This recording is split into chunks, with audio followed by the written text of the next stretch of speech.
All right, boys and girls, and welcome to Go Guitar. We have Jake, and he tells us that this is what slow dancing feels like. That's the theme of the song here, the title. And we have this main play here, about 4 chords, and it switches up a little bit then in the pre-chorus. We're going to look at that. We're going to look at everything with the capo set on the 1st fret. So capo on 1st, that will be the easiest scenario for us. Let's go over the chords. So we have first the G. So that is 3rd on E, 2nd on A, open D, open G, open B, and 3rd E. We have E minor next, so that is open E, 2nd A, 2nd D, open G, open B, and open E. A minor 7, open A, 2nd D, open G, 1st B, and open E. We have D as well, so open D, 2nd G, 3rd B, and 2nd E. And sometimes I think they throw in also the D7. So we're gonna bring up that as well. So the only difference there is from the 3rd B string there and the standard D, you go over to the 1st B. Everything else is the same, okay? So that gives us open D, 2nd G, 1st B, and 2nd E. All right, and then we also have the final chord, a bar chord. Of course, we need a bar chord in the song. So the B7, you have a bar here on the 2nd fret. You don't have to bar the last E strings, just the 5 strings below, and then you need to add 4th on D and 4th on B. All right, so this has the strumming here, very basic, of 2 downs. And the first down is more based on the bass string. So if you go for the G here, for instance, that's the 1st chord. You hit the short down here in the bass, and then you answer with the 2nd down more on the higher note down here. But you don't want it to ring out too much, just a down like this. So you wanna mute it in the same time, so you can do that in different ways. One way is to release your fretboard hand from the strings, not like this, but just release the tension there against the fretboard, so that will kill the sound a bit. You can also use your strumming hand and lay it on top of the strings, or use some kind of a combo. You can also use your backside here of your strumming hand and lean it towards the strings. It's up to you how you do that, but it's nice to have that effect that it goes. In this case, I release my fingers on the fretboard. I also lean my hand on top of the strings like this. All right, so it's up to you if you can do that sound. It's great. So 1 string around will be down, down. Okay, so bass, top, like this.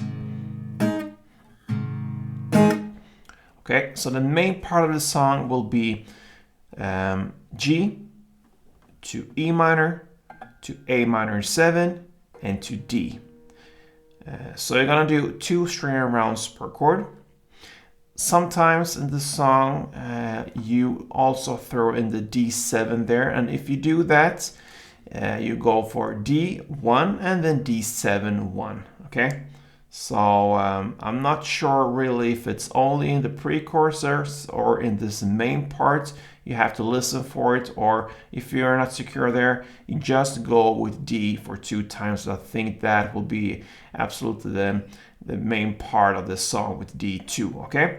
So G 2 times, E minor, A minor, and D, and D7.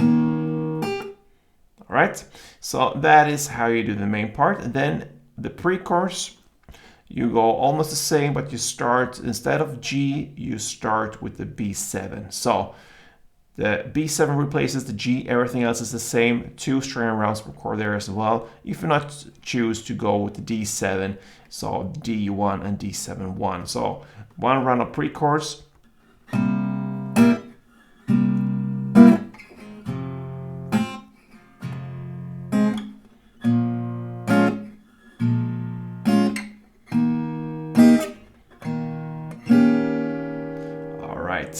In between the chords, you can also add certain notes, and the notes here will differ a little bit.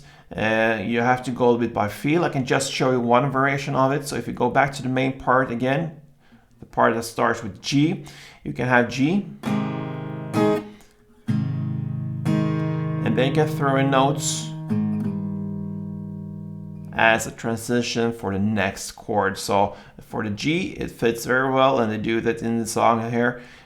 Play G, that is the 3rd fret E string, 2nd fret E string, and then you're ready for the next chord, in this case the E minor. So G,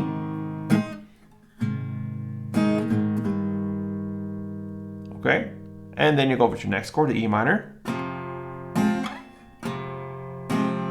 And many times in this song, they add the G sharp note, or yeah, it's actually the A note here because we have this capo. But anyway, the 4th fret on the E string. So, okay, so reach out for this 4th fret E string, and then comes the next chord, the A minor, and then D. And then you can add this 2nd fret E string as a new note here after the D is played, and it goes back to G chord again in the new round.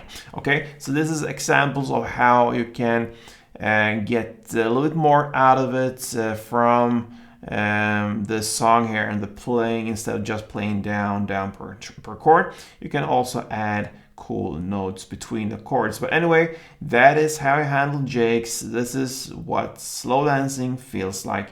So I hope you enjoyed it. Feel free to support me on Goran Guitar if you like my tutorials. Until next time, play tune.